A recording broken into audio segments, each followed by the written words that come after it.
Good morning, everyone. Richard here at Calvin Wazoo with another video for you.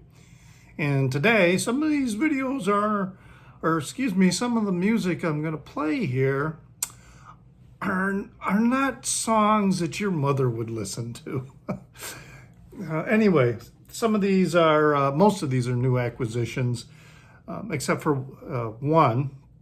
And what I got going on here is a little bit of mostly punk and garage, but some rockabilly and some other weirdness to go with this. So I just happened to see this record in the store and pull over my other table here. And I thought, wow, this is kind of cool looking. Here it is. Howlin' for My Darling, punk, R&B, stomp, blowout, Yankee style, 1965 to 1968, plus two crazed Cruiser Canuck. It's a compilation of garage rock, and from that from that time period, 1965 to 68. So wow, 1965, I would have been like 7 years old, and none of this music I would have heard at that time. Although I was living in Midland, Michigan, and there was this club called, I think it was called the Blue Light, and it was a teen dance club, and kids went there for, dance parties.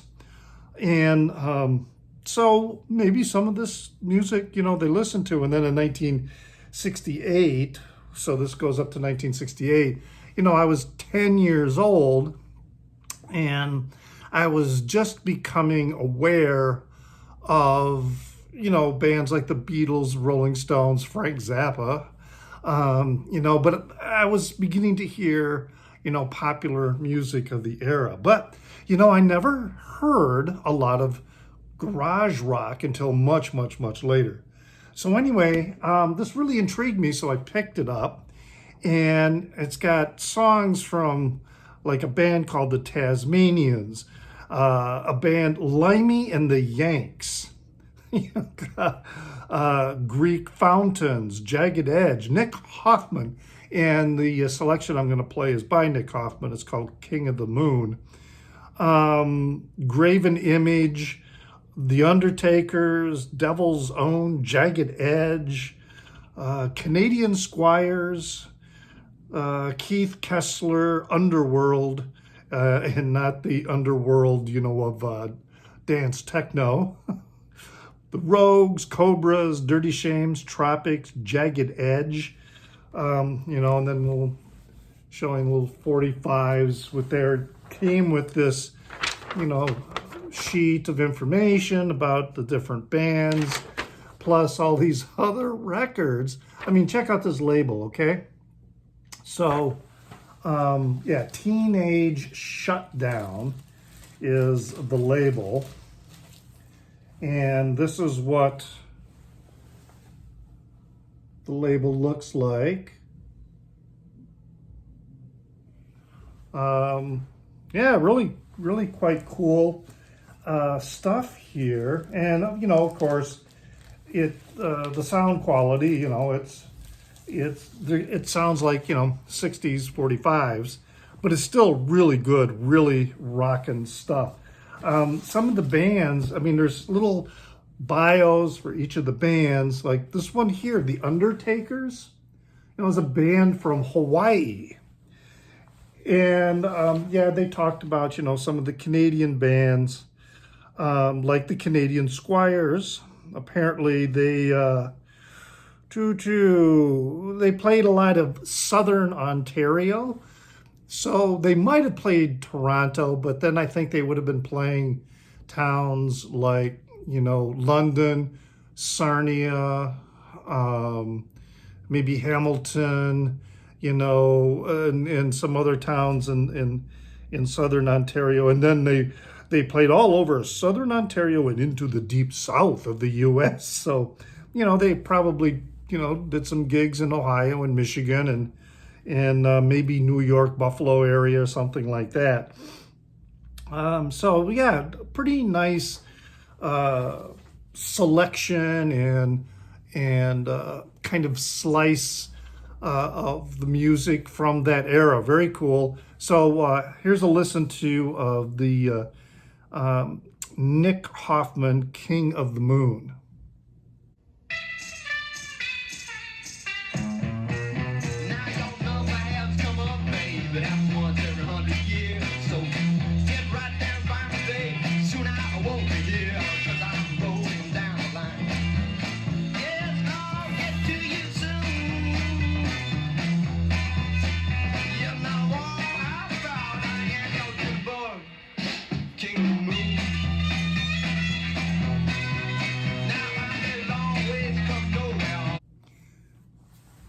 So again, that's the Howlin' for My Darlin'. I guess, if I see any more of these in the store, I'm gonna pick them up. I mean, it's this Crypt Records. So the little mail-in addresses, for getting one for Europe, one for the United States. Another record that I picked up, and I've been looking for this one for a while. It's a repress, but a very nice repress. This is the Cramps. Look, Mom, No Head. And I really have to thank Steve Carlson for, turning me on to the Cramps. I mean, wow, I, have become cramped upset and upset. I have become Cramps obsessed. There we go.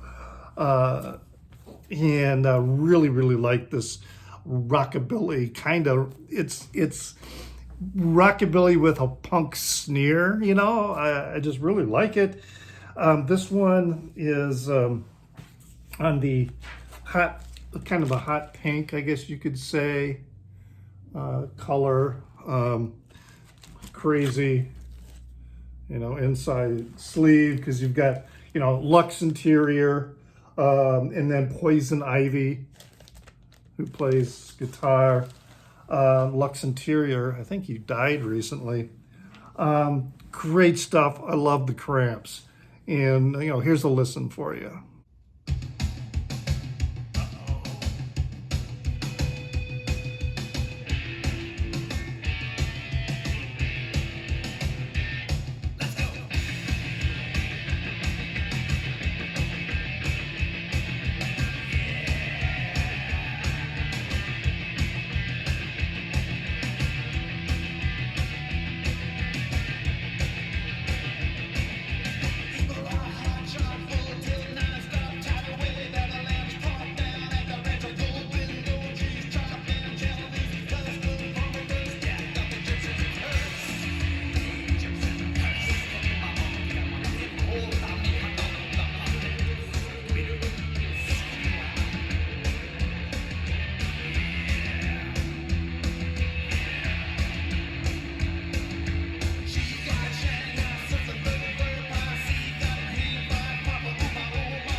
All right.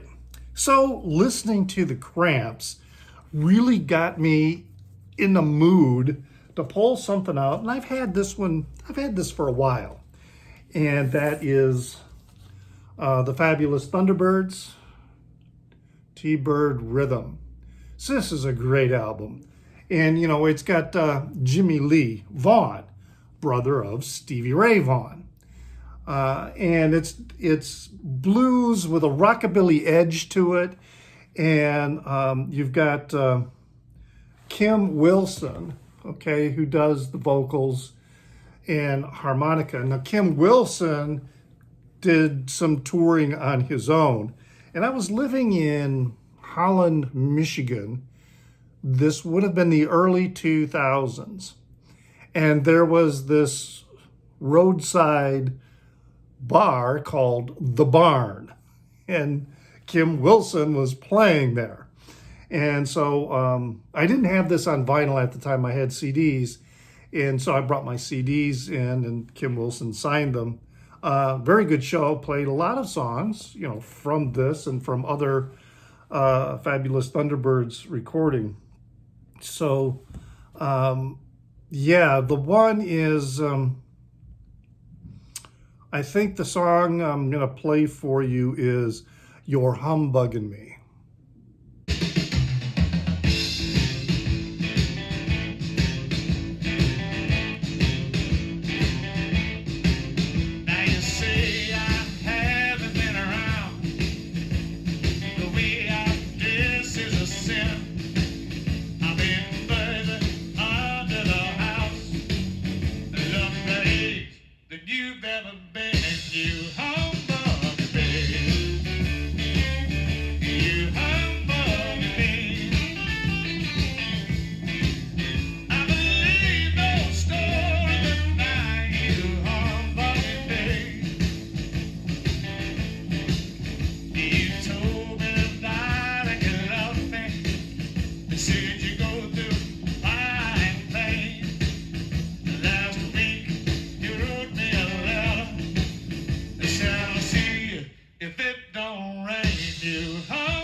Really sweet little guitar riffs there by Jimmy Lee.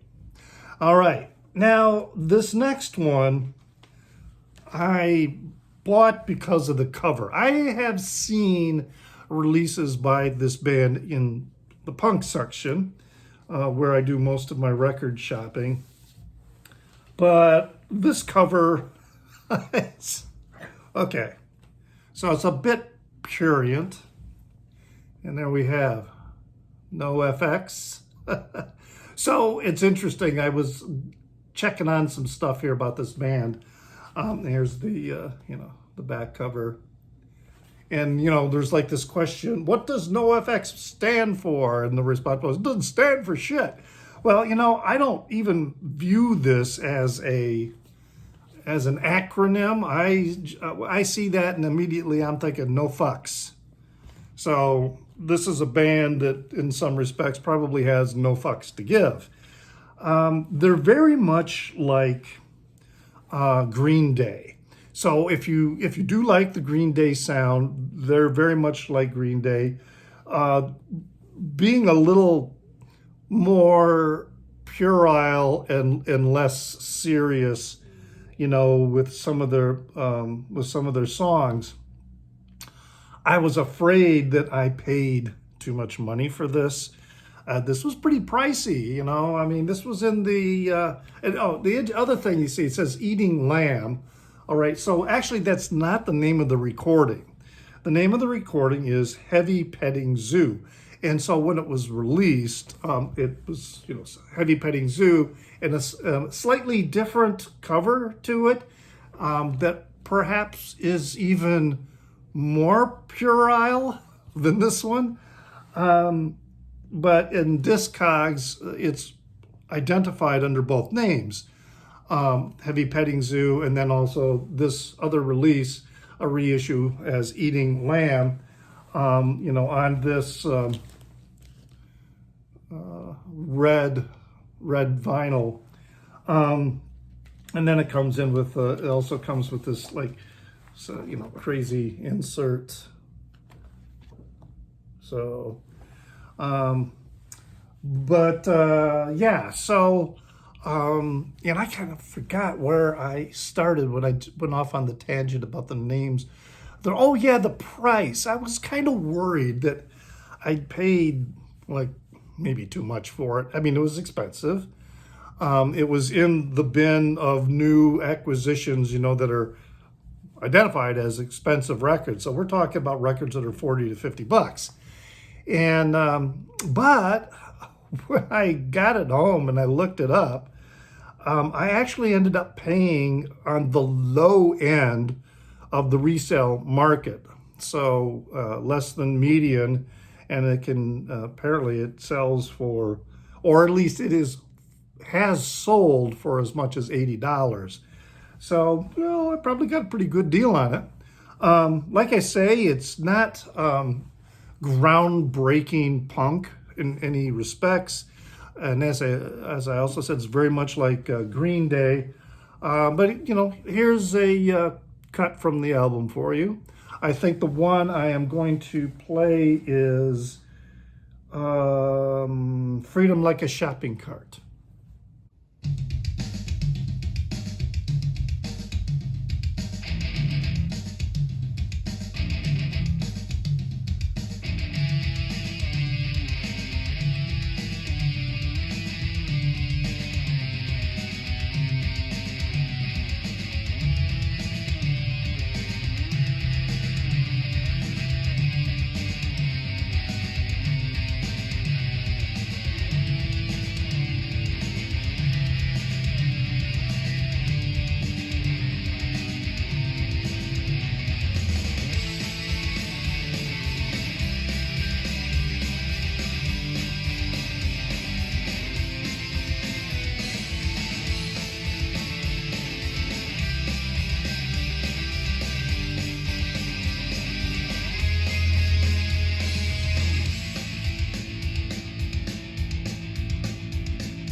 There you have it.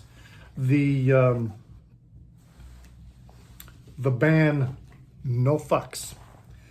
Now, another one that I picked up, and I've been looking for this for a while, and that is The Violent Femmes, Why Do Birds Sing? Really, I've been looking this for quite a while, and it's now available on this Kraft reissue. And Kraft does a pretty decent job with their reissues, and this one sounds really good. It is on this, they call it like smoke vinyl. Let me pull it out here, but I'm not so sure it's smoky. To me, it's just clear vinyl. I don't really see any, but it's again the Kraft label. Sounds really good. The Violent Femmes, the first time I ever heard them, I was working at this private school in the mountains of New Mexico. So this would have been, early 80s. And I think their debut album, which I have quite a few Violent Femmes records. Their debut, I think, came out in 79, maybe. And anyway, that release was very popular with the kids at this school where I worked up in the mountains. And the whole oeuvre, I guess is what you would say, of the band, them being kind of like outsiders and nerdy and stuff like that, really appealed to the kids who attended the school, who were all attending because they were diagnosed with some form of a learning disability. And it was, I fell in love with that record, then. Got the CD at the time. This one came out about that time that I was working there as well. So yeah, we're talking 1981, and I got this on CD. Then I didn't see a lot of their material until much later when I started collecting the vinyl and I started picking up and then in 2019 I got a chance to see them in Pittsburgh. So that was a really they were the opening act for Ben Folds, and the only reason I got tickets was because they were part of the show. And I guess on that tour they were kind of rotating. They would open for Ben Folds on some places, and other places Ben Folds would open for them. Maybe I don't know. But anyway, they opened for Ben Folds, and loved them. Oh, it was so great. They put on such a great show. Then Ben Folds came on, and I was kind of like, and then it started to rain, so we left. So, but the song I play for you is Flamingo Baby. Yeah, you're a flamingo. Stand on one leg. Yeah, you're a flamingo, baby. You hatched from an egg. Where you hold your foot up so delicately over the sea. And when it comes down on me. Where I used to wanna hug you, I used to wanna rock and roll. I'm attracted to your gracefulness, but your surprise took its toll. Now I guess they're going out now to try to find something new. And all I've left with is a craving for some flamingos still.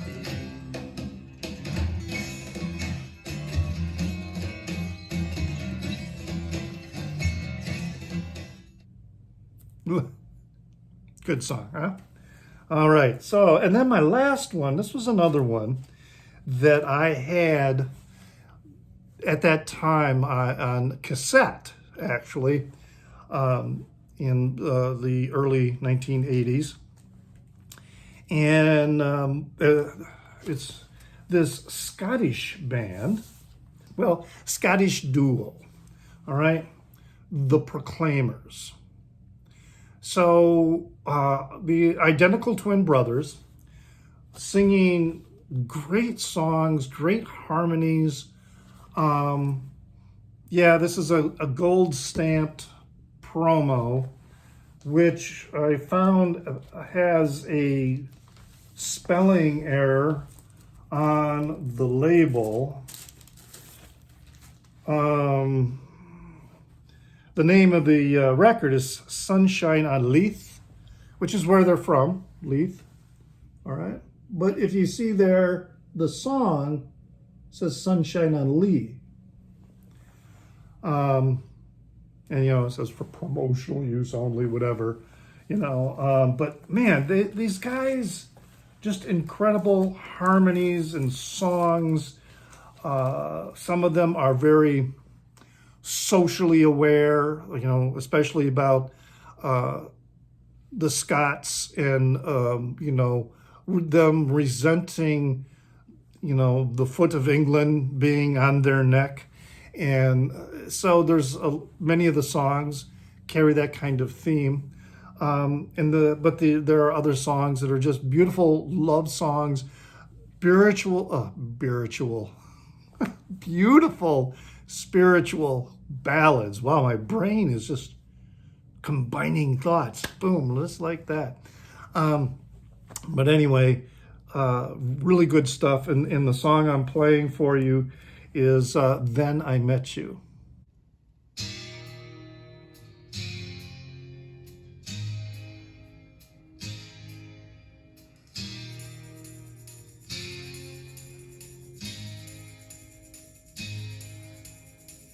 Thought that I'd be happy, gonna be so happy, living life alone and never sharing anything. Thought that I was finished, thought that I was complete, thought that I was whole instead of being half of something.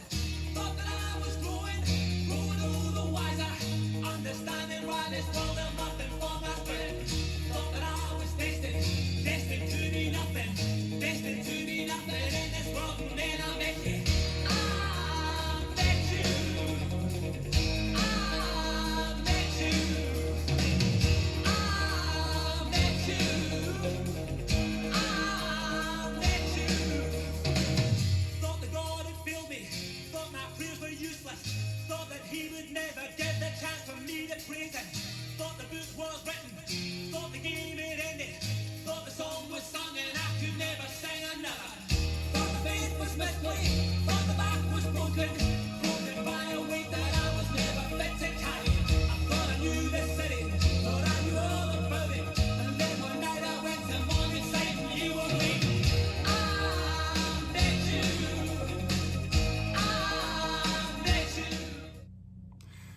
doesn't really showcase their harmony as well, but I thought it would be, a really, really good pick for their voices, because you could definitely hear that they sing with that Scottish brogue. They don't hide it at all. And they were noted for that. And they actually put out quite a few records, and I certainly will pick them up when I see them in stores. Really, really like their stuff. So I kind of hope you enjoyed that. Some of the records, yeah, they're not ones you want to play for your mother. The Proclaimers you might want to play for your mother. But anyway, I hope you enjoyed that, and always remember to pray for the people inside your head, for they won't be there when you're dead.